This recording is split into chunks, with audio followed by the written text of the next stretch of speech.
She bore the weight of her country's expectations and lifted the spirits of embattled, weary Filipinos. HIDILYN Diaz is the first Filipino to ever win an Olympic gold medal. HIDILYN's victory is more than its weight in gold. It came at a time that this country truly is beyond being on its knees. It is at the throes of death. But she was not always revered by this administration. 2 years ago, she appealed in public for more financial assistance for her Olympic bid.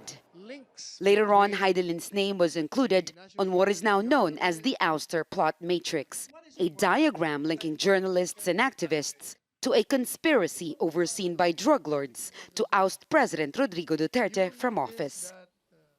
Now she faced an administration that profusely congratulates her and yet refuses to apologize.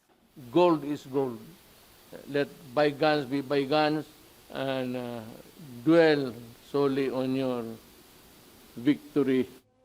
Since the Philippines joined the modern games of the Olympiad in 1924, it had only won a total of 10 Olympic medals. For decades, Philippine sports has been held back by neglect and misplaced priorities.